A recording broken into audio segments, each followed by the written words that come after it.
Bismillahirrahmanirrahim. Assalamualaikum warahmatullahi wabarakatuh.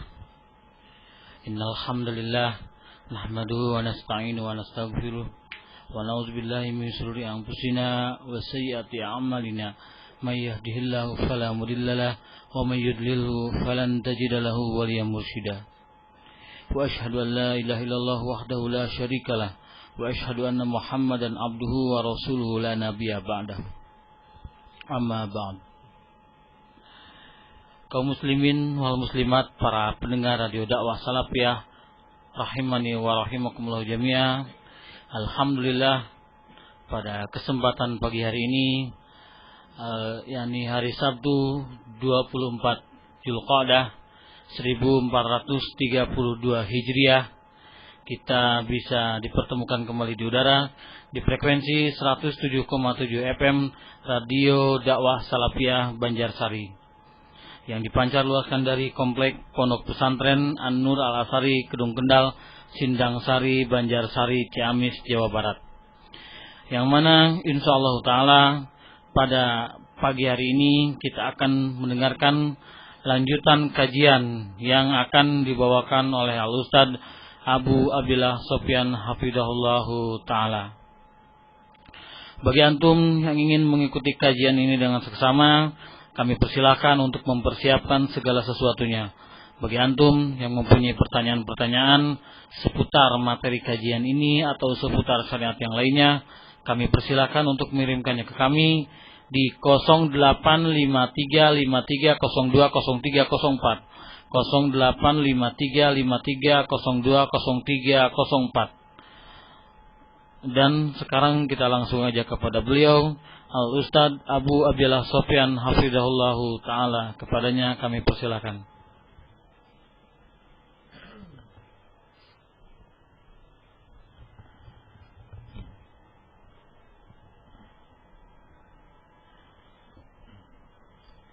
Alhamdulillahi Rabbil Alamin, wassalatu wassalamu ala nabiyyina Muhammadin wa ala alihi wa sahabatihi ajma'in wa man tabi'ahum bi ihsanin ila yaumiddin. Kaum muslimin rahimani wa rahimakumullah, kita akan melanjutkan insyaallah taala kajian hadis Al-Arba'in An-Nawawiyah, masuk pada hadis yang ke-6. Qala al-muallif rahimahullah, al-hadits as-sadis, hadis yang ke-6. An Abi Abdullah Nu'man bin Bashir radhiyallahu taala anhu maqala, dari sahabat yang mulia Abu Abdullah Nu'man bin Bashir, semoga Allah meridhai keduanya, yakni beliau dan bapaknya adalah sahabat Rasulullah sallallahu alaihi wasallam. Qala, beliau berkata, Sami'tu Rasulullah sallallahu alaihi wasallam yaqul, aku pernah mendengarkan Rasulullah sallallahu alaihi wasallam bersabda, innal halala bayyinun wa innal harama bayyinun. Sesungguhnya yang halal itu jelas dan yang haram itu juga jelas. Wa bainahuma umurun mushtabihat, dan di antara keduanya ada perkara-perkara yang masih samar, apakah halal ataukah haram. La ya'lamuhunna katsirun minan nas, yang tidak diketahui oleh banyak orang. Faman ittaqa syubuhati faqad istabra'a lidinihi wa irdihi.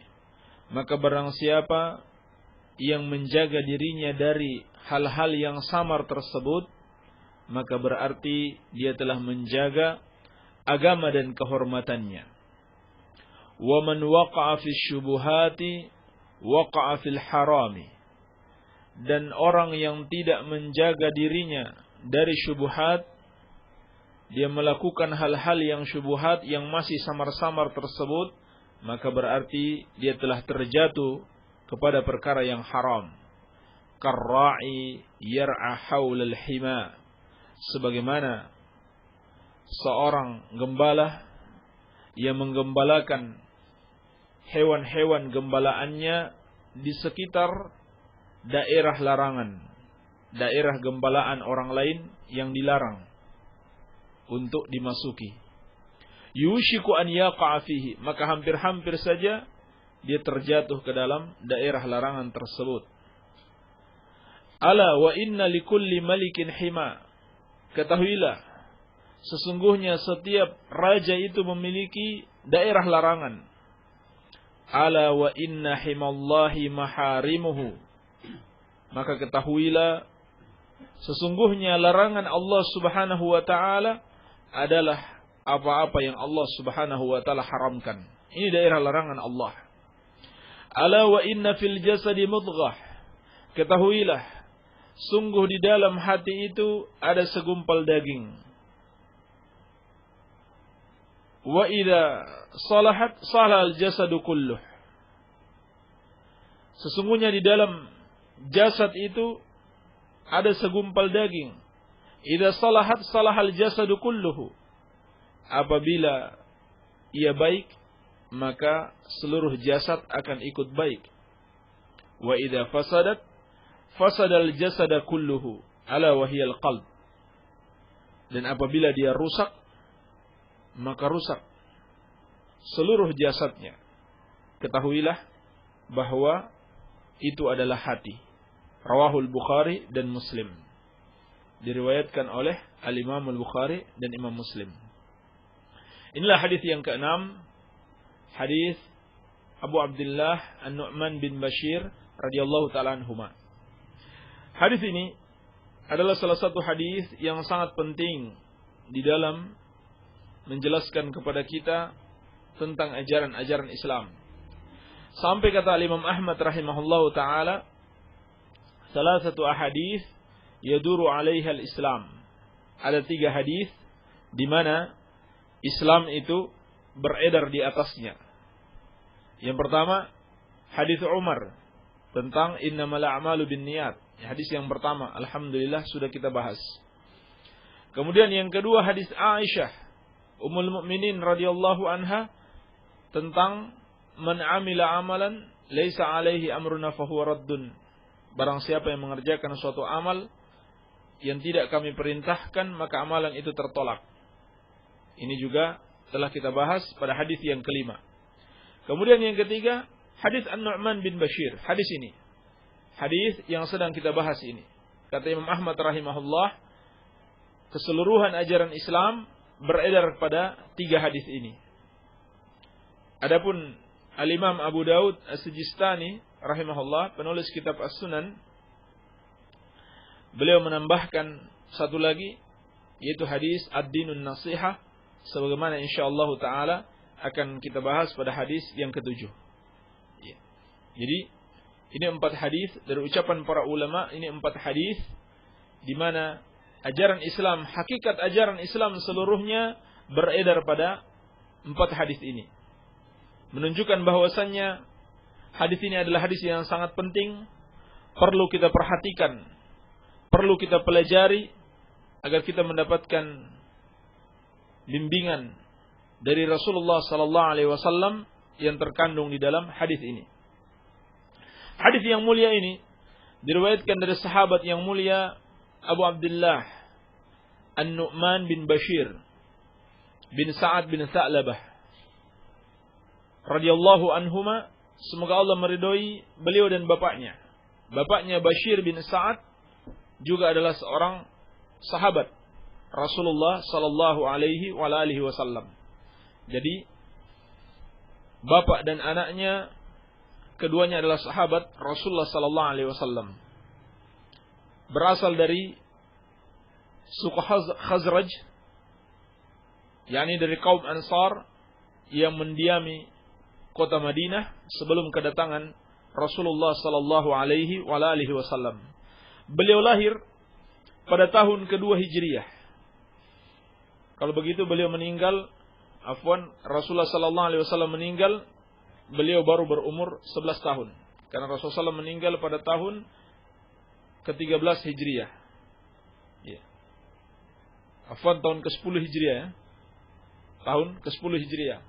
Kalau begitu, Nu'man bin Bashir baru 8 tahun ketika Rasulullah sallallahu alaihi wasallam meninggal. Tetapi dalam umur yang sekecil itu, beliau telah mendengarkan hadis dari Rasulullah sallallahu alaihi wasallam. Iya. Dan di masa hidup beliau sempat menjadi amir, jadi gubernur di Kufah dan juga di Hims pada masa pemerintahan Muawiyah bin Abi Sufyan radhiyallahu taala anhuma. Beliau dikenal sebagai seorang alim dari kalangan sahabat Rasulullah sallallahu alaihi wasallam. Meninggal pada tahun 64 Hijriah radhiyallahu taala anhu.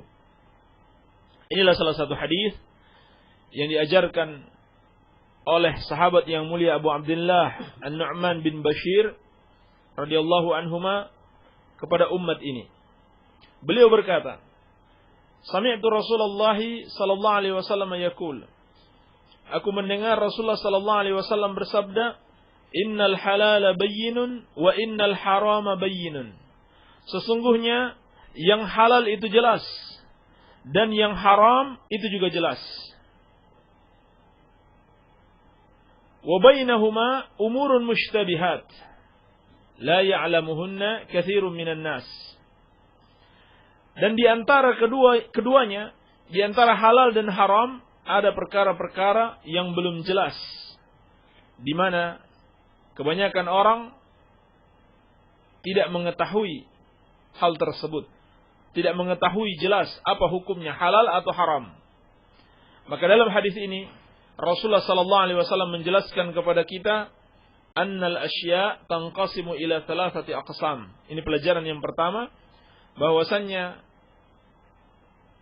al-asya', suatu perkara itu terbagi kepada 3 bentuk, 3 jenis. Yang pertama, halalun bayyin, halal yang jelas halalnya. Yang kedua, haramun bayyin, haram yang jelas haramnya. Dan yang ketiga adalah mushtabih, sesuatu yang masih samar, belum jelas hukumnya. Adapun yang halal, maka ini adalah sesuatu yang tidak tercela apabila seorang melakukannya. Misalkan pernikahan yang halal, atau makanan-makanan yang halal, pakaian yang halal. Adapun yang haram adalah sesuatu yang tercela apabila seorang melakukannya, seperti minum khamar atau memakan makanan yang haram. Sedangkan yang dimaksud dengan umurun mushtabihat, perkara-perkara yang masih samar, adalah perkara-perkara yang masih dikhilafkan antara manusia. Masih samar, belum jelas hukumnya, apakah halal ataukah haram. Maka syariat yang mulia ini membimbing kita bagaimana kita menghadapi perkara yang samar ini. Apakah kita lakukan atau kita tinggalkan? Kita tinggalkan. Rasulullah sallallahu alaihi wasallam membimbing kita untuk meninggalkannya. Kata beliau, "Faman ittaqa syubuhat faqad istabra'a li dinihi wa 'irdihi." Barang siapa yang menjaga dirinya dari syubhat, maka berarti dia telah menjaga agamanya dan kehormatannya. Wa man waqa'a fi syubuhat waqa'a fil haram. Barang siapa yang melakukan syubhat, melakukan hal-hal yang masih samar, maka sungguh dia telah terjatuh kepada yang haram. Maka syariat membimbing kita untuk meninggalkan perkara-perkara yang masih samar, yang kita belum tahu hukumnya, apakah dia halal ataukah haram, maka kita tinggalkan. Dan Syekh Ibnu Utsaimin rahimahullahu taala memberikan sebuah contoh perkara yang masih syubhat ketika dia muncul, tetapi kemudian setelah jelas bagi para ulama, dia kemudian difatwakan dengan keharaman. yaitu kata beliau syurbud dukhan, ya, menghisap rokok. Kata beliau, kana minal mushtabih fi awwali dhuhurihi. Dulu ketika dia pertama muncul, rokok itu termasuk perkara yang samar. Apakah dia halal ataukah haram? Sampai para ulama pun berselisih pendapat. Ada yang mengatakan halal, ada yang mengatakan makruh, ada yang mengatakan haram. Ini ketika awal munculnya. Lalu kata beliau, lakin tabayyana al-an ba'da taqaddumi tib wa ba'da an darasa an-nas hala hadha ad-dukhan qat'an bi annahu haram. Akan tetapi sekarang telah menjadi jelas ketika dunia kedokteran sudah maju dan setelah dipelajari tentang hakikat rokok yang mengandung padanya berbagai macam penyakit, maka kata beliau qat'an, jelas sekali bi annahu haram, bahwasanya dia termasuk yang haram. Jadi awalnya masih berupa hal yang meragukan, kemudian menjadi jelas itu adalah haram. Baik.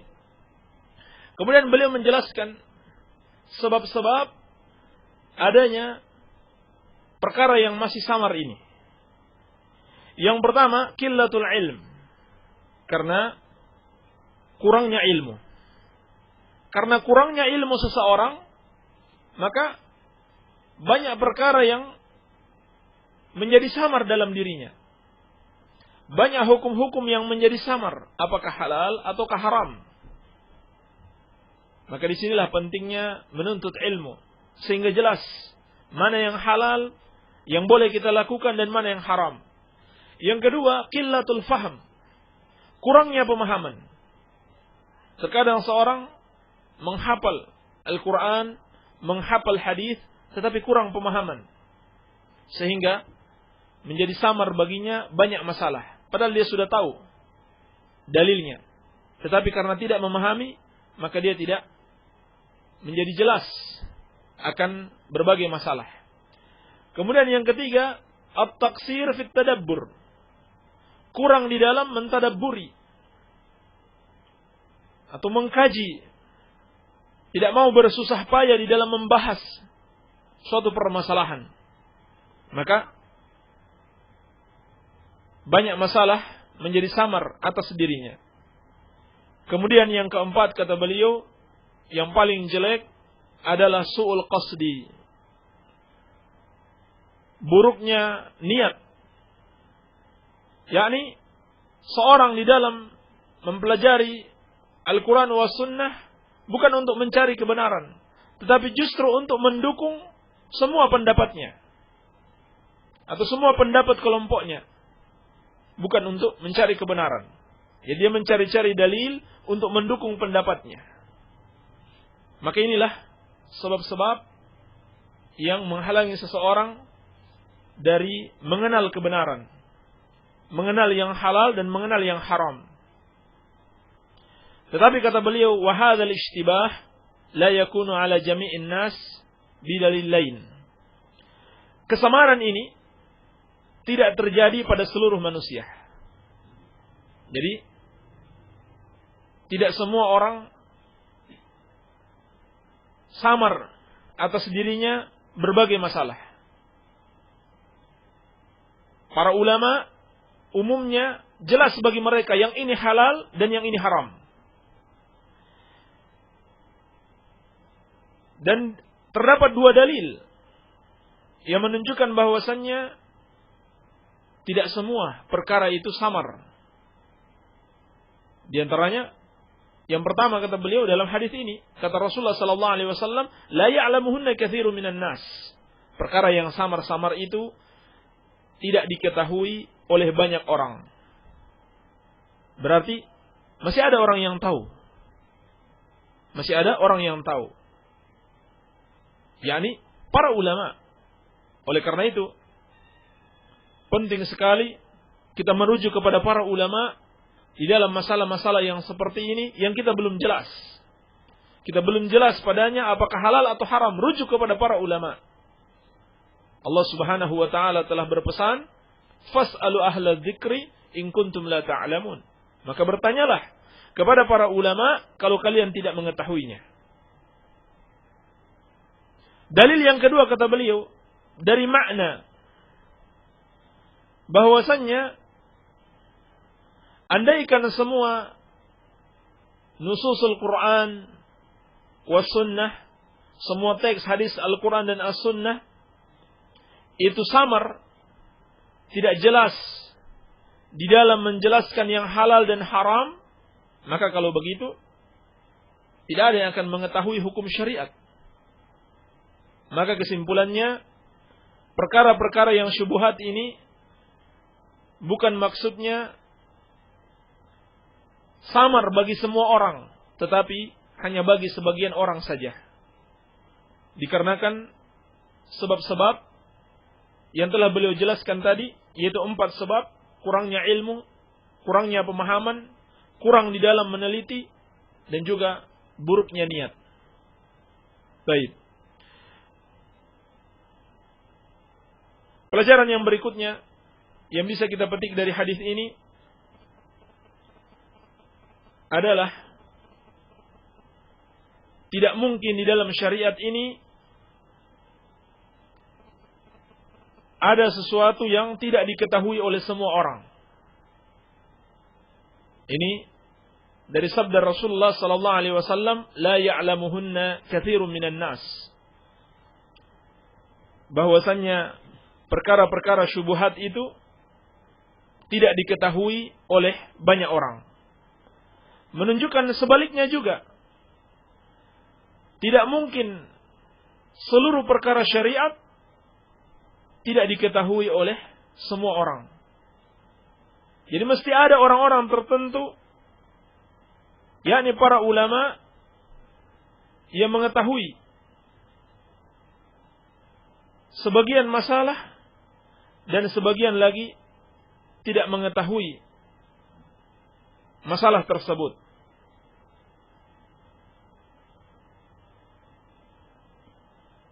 Jadi la yumkin an yakuna fi syariah ma la ya'lamuhu an-nas kulluhum.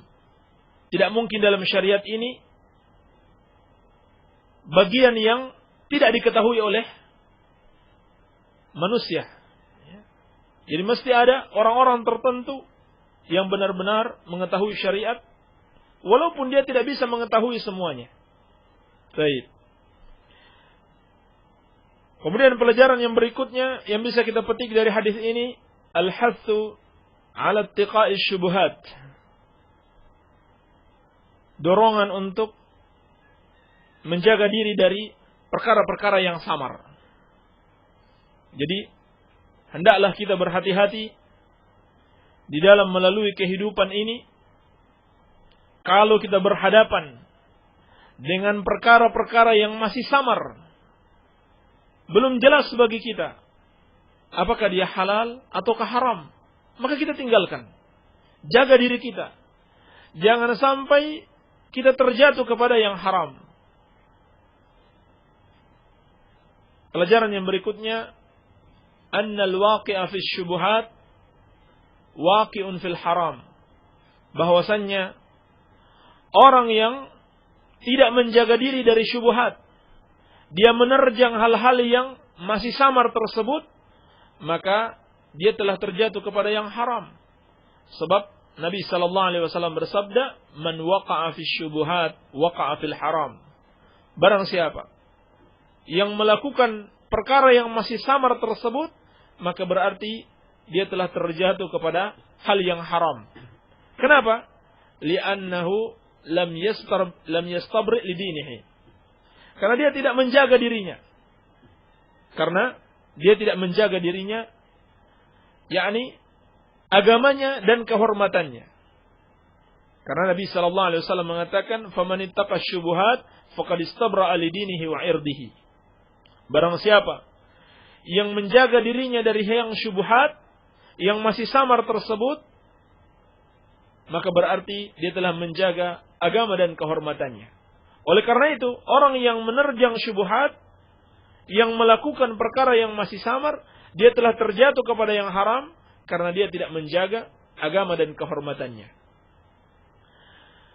Pelajaran yang berikutnya adalah husnul ta'limin Nabi sallallahu alaihi wasallam.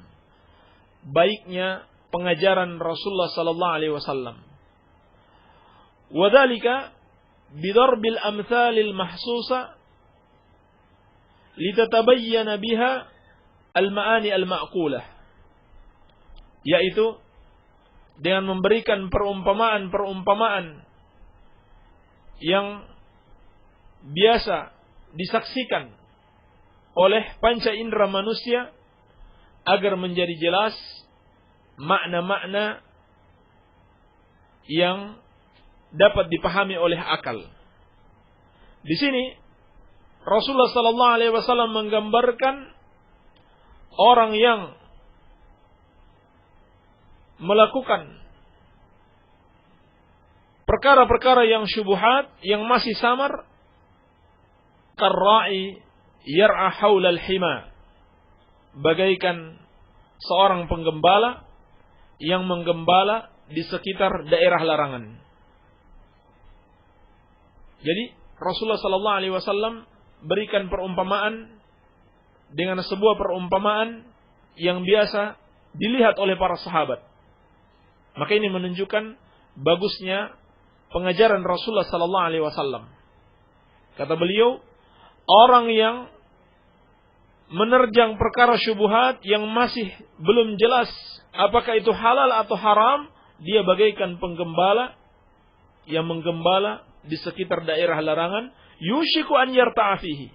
Hampir-hampir saja dia jatuh kepada daerah larangan tersebut. Jadi, kalau dia bawa gembalaannya di sekitar daerah larangan, kemudian hewan-hewan gembalaannya ini melihat ada rumput yang hijau, maka tentunya mereka akan mendatangi daerah tersebut dan sulit baginya untuk menghalanginya.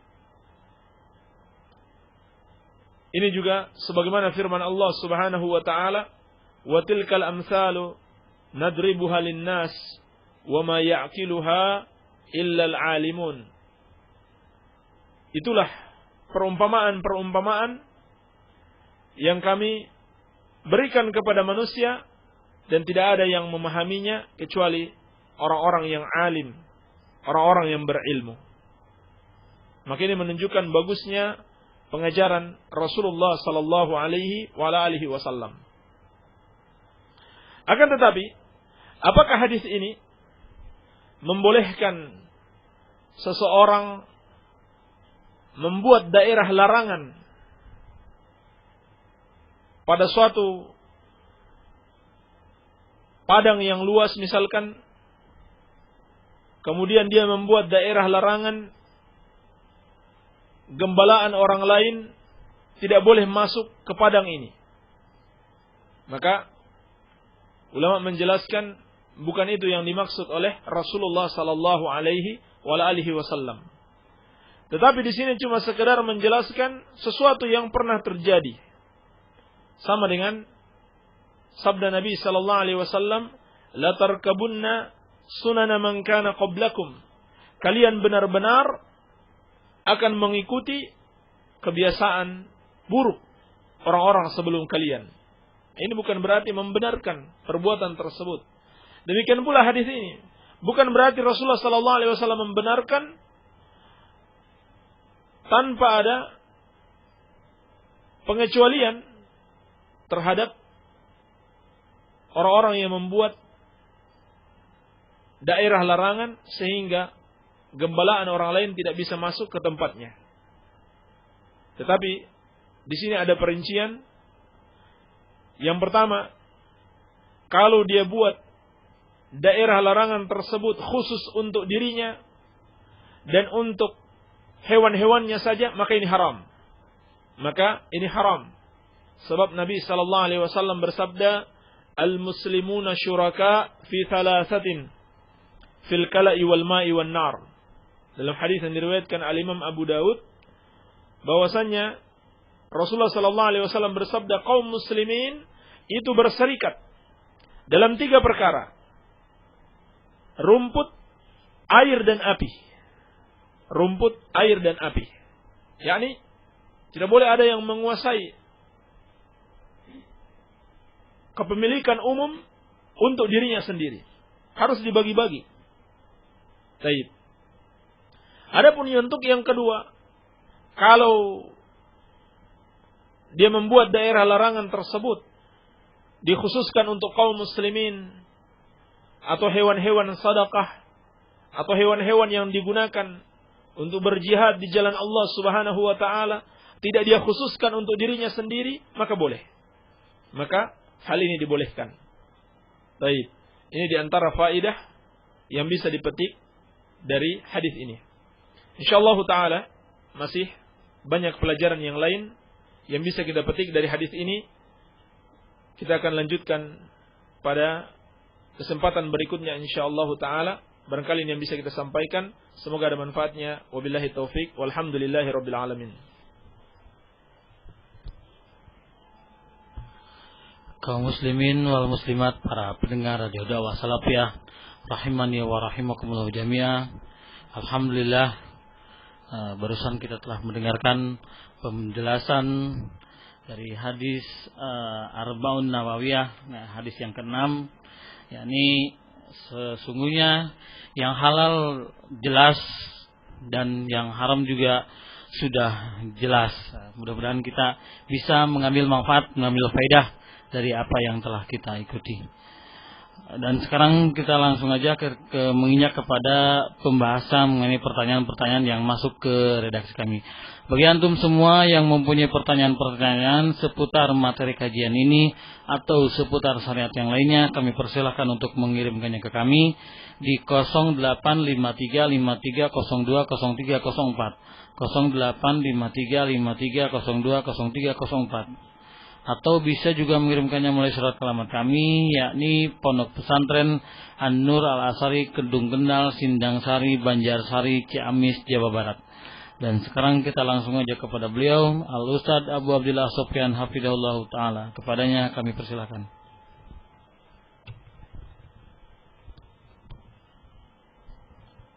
Alhamdulillah, wassalatu wassalamu ala rasulillah, ya mabad. Assalamualaikum, waalaikumsalam warahmatullahi wabarakatuh. Mau tanya, kalau kita dah tahu orang yang menyimpang, bolehkah kita baca buku-buku karangannya karena kadang ada yang bagus? Pertanyaan ini persis seperti hadis yang telah kita bahas ini, bahwasanya hendaklah kita menjauhi perkara-perkara yang samar, perkara-perkara yang bisa mengantarkan kita kepada yang haram. Ya. Maka hendaklah kita menjauhi buku-buku yang ditulis oleh orang-orang yang memiliki penyimpangan yang berat, ya.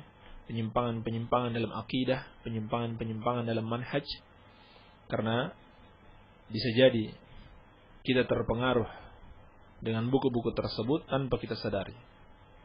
Sebab hati itu lemah. Seperti kata Imam Az-Zahabi rahimahullahu taala, "Aktsaru a'immatis salaf 'ala hadha at-tahdhir yarawna anna al-quluba dha'ifa wa syubha khattafa." Kata beliau rahimahullah, kebanyakan para imam salaf mentahdir, mengingatkan kaum muslimin dari kesesatan orang-orang yang menyimpang dari agama Allah. Kenapa? Yarawna annal quluba dha'ifah. Mereka lihat, mereka pandang hati itu lemah. Wa syubha khattafah, dan syubhat, hal-hal yang samar ini itu menyambar-nyambar. Artinya dapat mempengaruhi hati seseorang dan seringkali tanpa dia sadari. Maka hendaklah membaca buku-buku yang sudah jelas ditulis oleh ulama Ahlus Sunnah wal Jamaah. Ini persis dengan apa yang kita bahas dalam hadis ini. Baik. Assalamualaikum Ustaz. Waalaikumsalam. Kemarin kan disebutkan bahwa malaikat tidak akan masuk ke rumah yang di dalamnya ada gambar bernyawa. Maksudnya gimana Ustaz? Sedangkan ana rumahnya warung dan di dalamnya jualan sampo, sabun yang ada gambar bernyawa di bungkusnya. Apakah malaikat tidak mau masuk? Sebagian ulama menjelaskan kepada kita tidak ada pengecualian. Ya. Sama saja. Termasuk dalam apa-apa yang disebutkan di dalam pertanyaan ini. Semua gambar bernyawa akan menghalangi malaikat. Sebab demikian yang disabdakan oleh Rasulullah sallallahu alaihi wasallam. Iya. Dan sebagian ulama yang lainnya seperti Syekh Ibnu Utsaimin rahimahullah, beliau berpendapat kalau gambar-gambar tersebut berada di suatu tempat yang akan berakhir di tempat sampah, maka tidak mengapa. Ya, seperti gambar-gambar di bungkus sampo, sabun, dan sebagainya. Di mana pada akhirnya dia akan masuk ke tempat sampah. Akan tetapi, tetap kita berusaha semampunya, bisa disiasati. Mungkin ditempelkan harga di situ, tepat di wajahnya, di kepalanya sampai hilang. Karena hakikat gambar itu kepala. Kata Rasulullah sallallahu alaihi wasallam, as-suratul ra's. Hakikat gambar itu kepalanya. Jadi hilangkan saja kepalanya. Seperti itu. Mungkin bisa ditaruh apa? Harganya di situ. Kan ada price list itu. Yani daftar harga yang bisa ditempelkan. Baik. Atau diatur penataan sebuah toko atau warung itu agar jangan sampai terlihat gambar-gambar yang ada di barang-barangnya. Diatur saja. Tinggal pengaturan saja. Baik.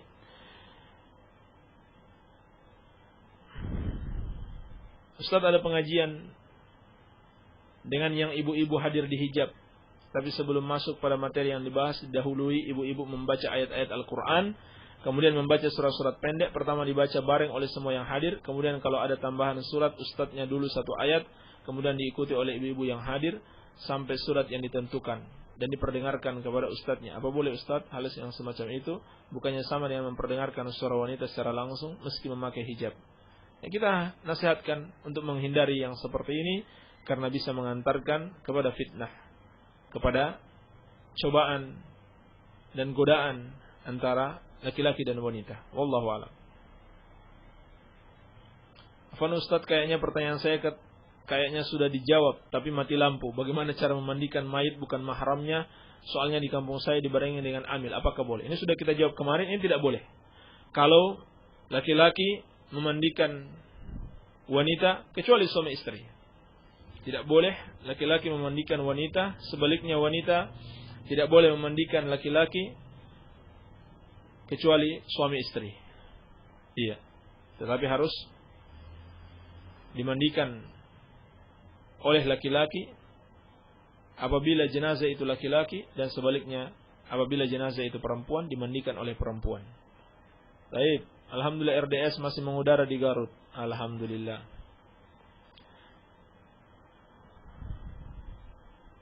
Apabila kita membeli emas pada sebuah toko emas, lalu emas tersebut putus, lalu kita patri dan dijual kembali ke toko tersebut tanpa disebutkan cacatnya, agar harganya tidak berkurang. Apa bukan sebuah penipuan? Dan termasuk penipuan pula apabila emas yang sudah lusuh warnanya lalu disemprot kembali biar seperti baru lagi. Ya jelas termasuk penipuan. Kalau barang itu cacat, kemudian kita sembunyikan cacatnya, walaupun kita beli di toko itu. Iya. Dan ini akan menghilangkan keberkahan. Sebagaimana dalam As-Sahih dari Hakim bin Hizam, Nabi SAW mengingatkan, Al-bayyi'ani bil khiyari ma lam yatafarraqa. Fa in sadaqa wa bayyana burika lahuma fi bai'ihima. Penjual dan pembeli boleh memilih apakah meneruskan transaksinya atau membatalkan selama mereka belum berpisah. Apabila mereka jujur dan menjelaskan kesalahan, yang menjelaskan cacat yang ada pada barang, maka akan diberkahi perniagaan mereka berdua. Wa in kadzaba wa katama muhiqat barakatu bai'ihima. Tapi kalau mereka dusta, yang jelek dibilang bagus, dan mereka menyembunyikan cacatnya, maka akan hilang keberkahan di dalam perniagaan mereka. Jadi, kalau menjual suatu barang ada cacat, harus diterangkan cacatnya. Baik. Assalamualaikum warahmatullahi wabarakatuh. Bolehkah akhwat ketika keluar rumah memakai gamis yang ada bordir-bordir sederhananya? Syariat mengajarkan kita untuk menghindari hal-hal yang bisa menimbulkan fitnah. Ini godaan antara laki-laki dan wanita. Maka hindari yang seperti ini. Kecuali kalau tertutup. Soalnya bordirnya di bagian dalam. Iya.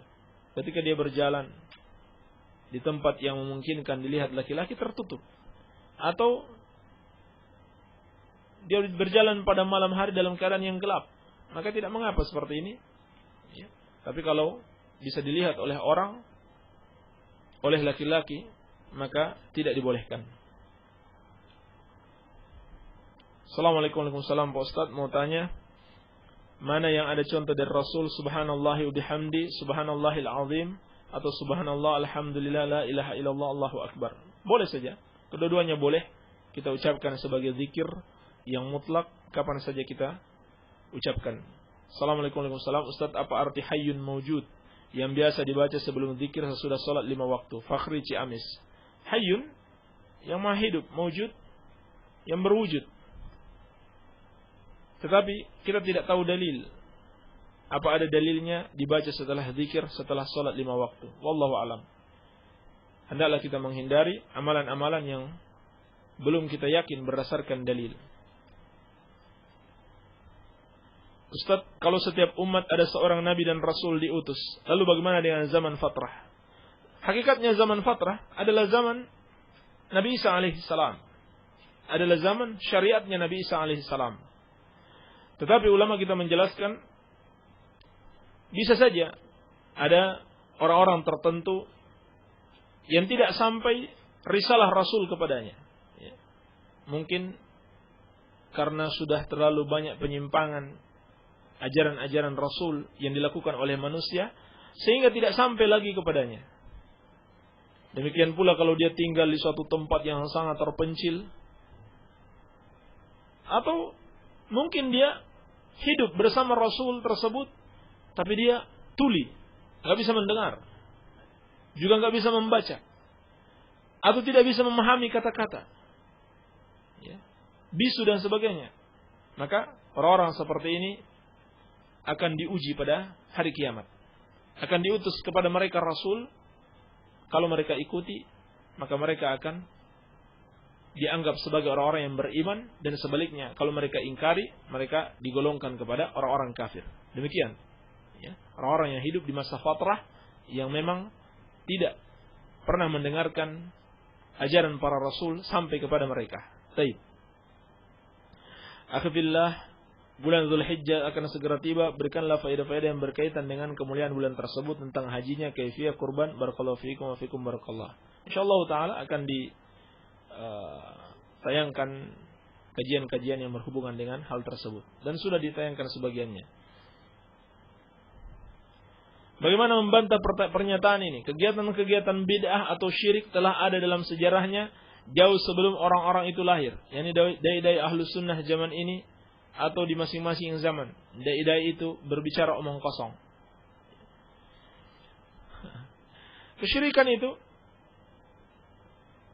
muncul pertama kali di zaman Nabi Nuh alaihissalam. Setelah berlalu 10 abad,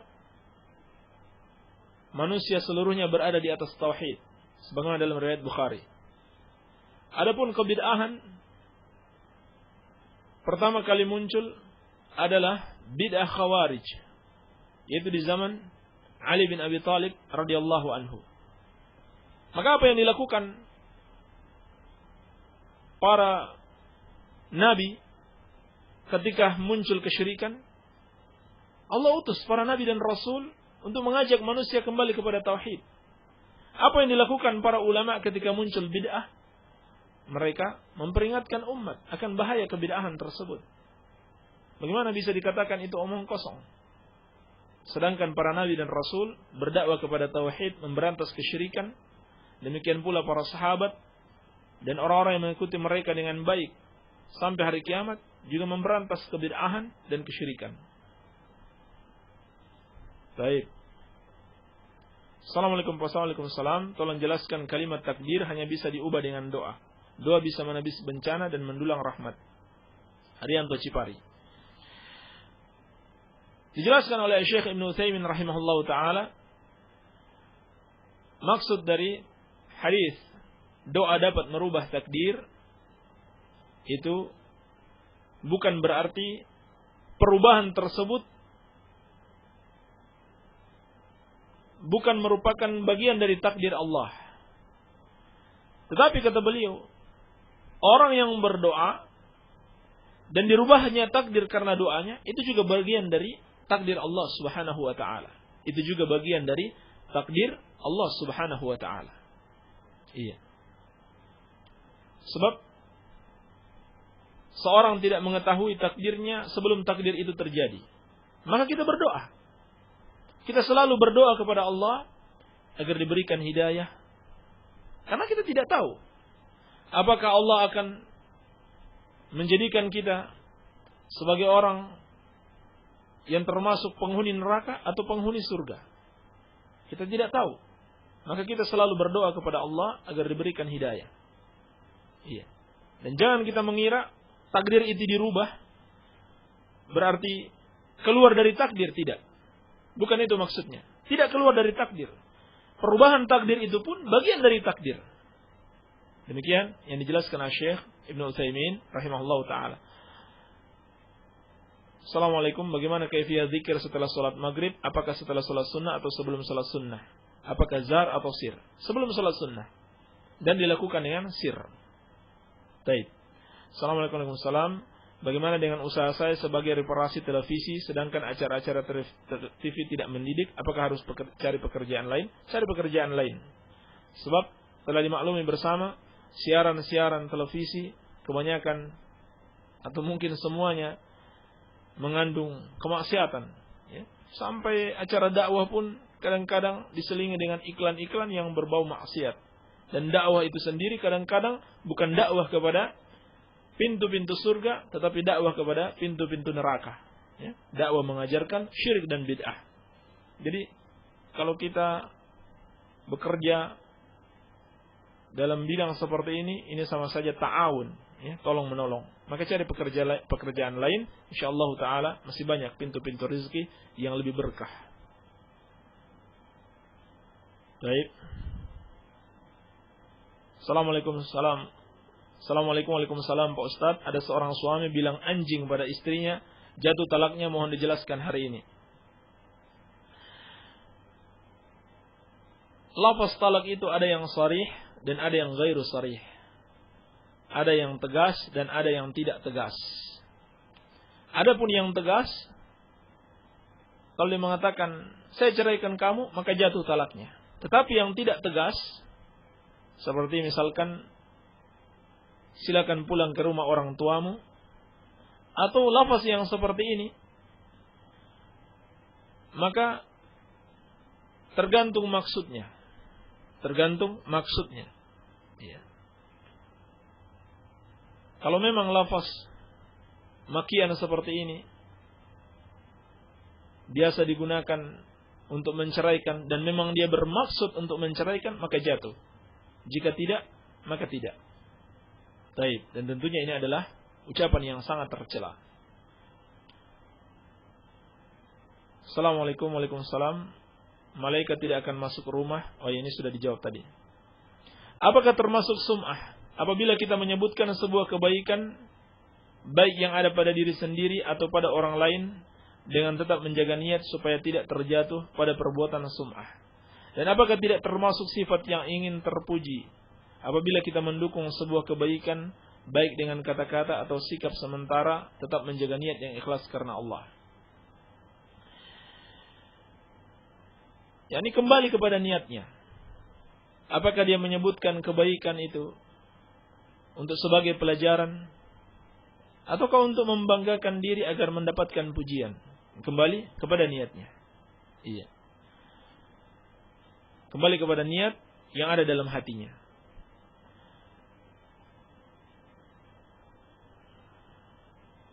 Afwan Ustaz, bagaimana cara sholat dalam kereta bagi musafir sementara di dalamnya terjadi ikhtilat? Pertama, diusahakan dulu di tempat yang layak untuk sholat di situ. Dan biasanya di kereta-kereta itu disiapkan musholla, tempat sholat, walaupun kecil, ada tempat sholatnya. Yang kedua, kalau tidak bisa mendapatkan tempat ini, maka Allah Subhanahu wa taala berfirman, "Fattaqullaha mastata'tum." Bertakwalah kepada Allah semampumu. Maka sholat di mana saja yang memungkinkan untuk kita sholat padanya. Iya. Kalau memang tidak bisa mencari tempat yang lain. Baik. Barangkali ini saja yang bisa kita jawab pada kesempatan ini. Lebih dan kurangnya saya mohon maaf. Subhanakallahumma bihamdika, asyhadu an la ilaha illa anta, astaghfiruka wa atubu ilaik. Wa sallallahu ala nabiyyina Muhammadin wa alihi wasallam. Walhamdulillahirabbil alamin.